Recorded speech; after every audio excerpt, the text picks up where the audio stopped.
السلام علیکم۔ اس کائنات کا سب سے پہلا گناہ کیا تھا اور سب سے پہلا گناہ گار کون تھا؟ اس سوال کے جواب میں اکثر لوگ کہیں گے کہ پہلا گناہ گار عزازیل یا شیطان مردود تھا۔ اس نے یہ گناہ اس وقت کیا جب حضرت آدم علیہ السلام کو سجدہ کرنے سے انکار کر دیا اور کہا تھا کہ میں اس سے بہتر ہوں، مجھے تو آگ سے پیدا کیا گیا ہے جبکہ اسے مٹی سے۔ یعنی کائنات کا پہلا گناہ غرور و تکبر تھا جس نے عزازیل کو ابلیس بنا دیا تھا۔ لیکن تاریخ انسانی میں اس سرزمین پر پہلا گناہ جس شخص نے کیا تھا اس کے متعلق بہت کم لوگ واقف ہیں۔ دراصل حضرت آدم علیہ السلام کے پاس اس دنیا میں تشریف لانے کے بعد آپ علیہ السلام کے ایک بیٹے نے آپ کے دوسرے بیٹے کا قتل کر کے تاریخ انسانی کا سب سے پہلا گناہ کیا تھا۔ وہ قاتل کون تھا، یہ قتل کیوں ہوا تھا اور وہ معصوم مقتول کون تھا، اس ویڈیو میں ہم اس قصے کو مکمل بیان کریں گے۔ یہ اس وقت کی بات ہے جب روئے زمین پر انسانی زندگی کی ابتدا ہوئی تھی۔ بابا آدم علیہ السلام اور اماں حوا علیہ السلام کو ایک ممنون پھل کھانے کی وجہ سے بطور سزا جنت سے دنیا میں بھیجا گیا تھا۔ آپ دونوں نے اللہ کی بارگاہ میں بہت التجا اور معافی مانگی۔ بخشش طلب کرنے کے بعد اس فانی دنیا میں آپ دونوں سزا کاٹ رہے تھے۔ چند عرصے بعد اماں حوا علیہ السلام سے اولاد کی پیدائش ہوئی۔ یہ پیدائش ایک خاص صورت میں ہوتی تھی۔ جب بھی حوا علیہ السلام حاملہ ہوتی تھی تو جڑواں بچوں کی پیدائش ہوتی تھی، جن میں ایک لڑکا اور ایک لڑکی پیدا ہوتے تھے۔ ایک ساتھ دونوں پیدا ہوتے تھے۔ ایک ساتھ پیدا ہونے والے لڑکے اور لڑکی کا نکاح دوسری مرتبہ پیدا ہونے والے لڑکے اور لڑکی کے ساتھ کر دیا جاتا تھا، جبکہ ان جڑواں لڑکے اور لڑکی کا نکاح آپس میں حرام قرار پایا، جن کی پیدائش ایک ساتھ ہوئی تھی۔ حضرت آدم علیہ السلام کی اولاد میں دو بیٹے حابیل اور قابیل کی پیدائش ہوئی تھی۔ قابیل کے ساتھ پیدا ہونے والی لڑکی کا نام اکلیمہ تھا اور حابیل کے ساتھ پیدا ہونے والی لڑکی کا نام لیودا تھا۔ حضرت آدم علیہ السلام کی شریعت کے مطابق اکلیمہ قابیل کی بہن تھی اور لیودا حابیل کی بہن تھی، لہٰذا دستور کے مطابق قابیل کا نکاح حابیل کی بہن لیودا سے ہونا تھا اور حابیل کا نکاح اکلیمہ سے ہونا تھا۔ اکلیمہ جب جوان ہوئی تو اس کے حسن و جمال میں بہت اضافہ ہو گیا اور وہ لیودا سے زیادہ خوبصورت تھی، لہٰذا قابیل کے دل میں شیطان نے شر پیدا کر دیا اور اس نے یہ خواہش کی کہ وہ اکلیمہ سے ہی نکاح کرے گا۔ قابیل شریعت سے واقف تھا، اس کے باوجود وہ اپنی ضد اور ہٹ دھرمی پر قائم رہا۔ حضرت آدم علیہ السلام نے قابیل کو بہت سمجھایا اور اللہ کا خوف دلایا مگر وہ نہ مانا۔ آخر کار حضرت آدم علیہ السلام نے دونوں کے درمیان فیصلے کا یہ راستہ نکالا کہ آپ نے حابیل اور قابیل دونوں کو اللہ رب العزت کی بارگاہ میں قربانی پیش کرنے کا حکم دیا اور فرمایا کہ تم دونوں میں سے جو بھی اکلیمہ کا حقیقی حقدار ہوگا اللہ تعالیٰ اس کی قربانی کو قبول فرما لے گا، اور اس طرح فیصلہ ہو جائے گا کہ اس زمین میں قربانی کس کی قبول ہوئی ہے، کہ قربانی کرنے والا اپنی قربانی کو پہاڑ کی اونچی چوٹی پر رکھ دیتا ہے اور آسمان سے ایک آگ اتر کر اس کو جلا دیتی ہے، اور جو قربانی قبول نہیں ہوتی ہے اسے آگ نہیں جلایا کرتی ہے۔ اگلی صبح حابیل اپنی بہترین مویشیوں کو ساتھ لایا اور ان میں سب سے اعلیٰ قسم کی بھیڑ کو قربانی کے لیے پیش کر دیا۔ قابیل چونکہ کھیتی باڑی کیا کرتا تھا لہٰذا اس نے کچھ اناج اٹھایا اور لایا جو کہ سب سے گھٹیا قسم کا تھا۔ قابیل نے سوچا کہ اگر اس کی قربانی قبول ہو گئی تو ویسے بھی اس اناج کو جل جانا ہے، تو اچھی فصل کو برباد کرنے کا کیا فائدہ، لہٰذا وہ ردی اور ناقص قسم کا اناج اٹھا کر لے آیا۔ جبکہ حابیل ایک نیک سیرت اور اللہ سے ڈرنے والا شخص تھا، چنانچہ اس نے نیک نیتی کے ساتھ خالص اللہ کی رضا حاصل کرنے کے لیے اپنی بہترین مویشی کو پیش کر دیا۔ دونوں بھائیوں نے اپنی اپنی قربانی ایک پہاڑ کے اوپر لے جا کر رکھ دی۔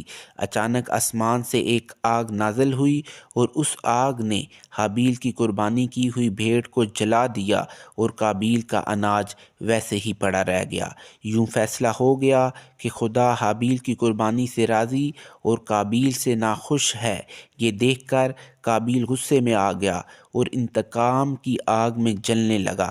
اس نے سب کے سامنے یہ اعلان کر دیا کہ وہ حابیل کو جان سے مار دے گا، اور اس کے جواب میں حابیل نے اس سے کہا کہ اگر تمہاری قربانی قبول نہیں ہوئی ہے تو اس میں میرا کیا قصور ہے، بلکہ تمہیں تو یہ کرنا چاہیے کہ پرہیزگاری کی راہ اختیار کریں، اور اس صورت میں شاید تمہاری قربانی قبول ہو جاتی، اور اگر تم مجھے مارنے پر ہی تلے ہوئے ہو تو میرا قطعاً ایسا کوئی ارادہ نہیں ہے۔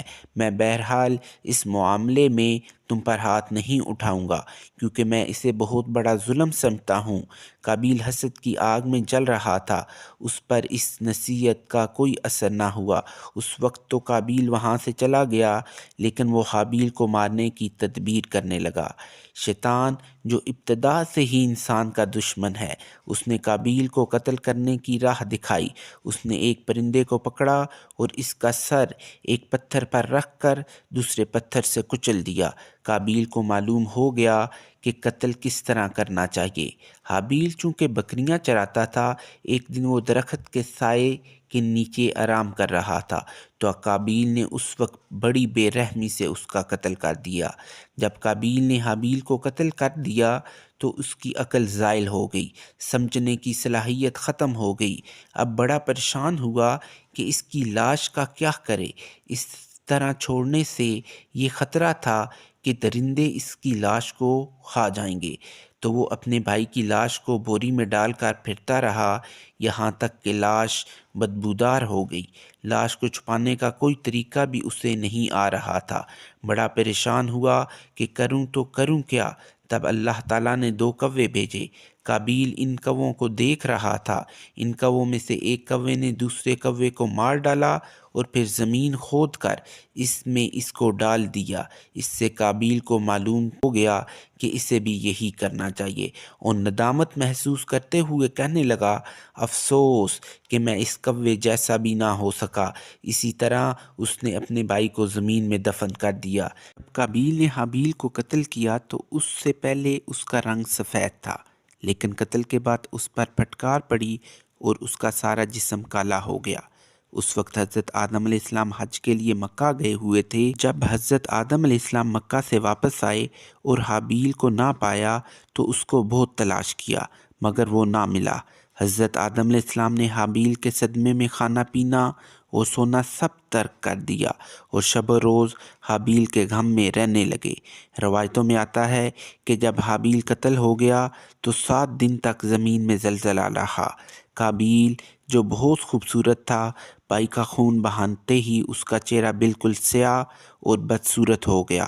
آدم علیہ السلام نے قابیل کو اپنے دربار سے نکال دیا اور وہ یمن کی سرزمین عدن میں چلا گیا۔ وہاں ابلیس اس کے پاس آ کر کہنے لگا کہ حابیل کی قربانی کو آگ نے اس لیے کھا لیا تھا کہ وہ آگ کی پوجا کرتا تھا، لہٰذا تو بھی آگ کی پرستش کر۔ چنانچہ قابیل پہلا شخص تھا جس نے آگ کی پوجا کی، اور زمین پر یہ پہلا شخص تھا جس نے اللہ کی نافرمانی کی اور زمین پر خون ناحق کیا۔ تورات کی کتاب میں بھی قابیل اور حابیل کا مکمل واقعہ ملتا ہے، جنہیں قائن اور حابیل کے نام سے ذکر کیا گیا ہے۔ تورات مقدس میں اس واقعے کا ذکر اس طرح آیا ہے کہ چند روز کے بعد یوں ہوا کہ قائن اپنے کھیت کے پھل کا ہدیہ خداوندے کے واسطے لایا اور حابیل بھی اپنی بھیڑ بکریوں کا ہدیہ لایا، تو خداوند نے حابیل کو اور اس کے ہدیے کو منظور کیا، پر قائن کو اور اس کے ہدیے کو منظور نہ کیا۔ اس لیے اس کا انجام نہایت ہی غضبناک ہوا اور اس کا منہ بگڑ گیا، اور قائن نے اپنے بھائی حابیل کو کچھ کہا، اور جب وہ دونوں کھیت میں تھے تو یوں ہوا کہ قائن نے اپنے بھائی حابل پر حملہ کیا اور اسے قتل کر ڈالا۔ خداوند نے کہا اب تو زمین کی طرف سے لعنتی ہوا۔ تب قائن نے خداوند سے کہا کہ میرا سزا برداشت سے باہر ہے۔ دیکھ آج تو نے مجھے روئے زمین سے نکال دیا ہے اور میں تیرے حضور سے روپوش ہو جاؤں گا اور زمین پر خانہ خراب اور آوارہ رہوں گا، اور ایسا ہوگا کہ جو کوئی مجھے پائے گا قتل کر ڈالے گا۔ سو قائن خداوند کے حضور سے نکل گیا اور عدن کے مشرق کے علاقے میں جا بسا۔ قابیل کا انجام یہ ہوا کہ اس کے ایک لڑکے نے جو کہ اندھا تھا اس کو پتھر مار کر قتل کر دیا، اور یہ بدبخت آگ کی پوجا کرتے ہوئے کفر و شرک کی حالت میں اپنے ہی لڑکے کے ہاتھ سے مارا گیا۔ حدیث میں آتا ہے کہ نبی کریم صلی اللہ علیہ وسلم نے فرمایا کہ زمین پر قیامت تک جو بھی خون ناحق ہوگا اس کے عذاب کا ایک حصہ اور بوجھ گناہ قابیل پر بھی ہوگا، کیونکہ اس نے سب سے پہلے قتل کا طریقہ ایجاد کیا تھا۔ دوستو اگر آپ کو یہ ویڈیو اچھی لگی ہے لائک کریں اور اپنے دوستوں کے ساتھ شیئر کریں۔ اللہ حافظ۔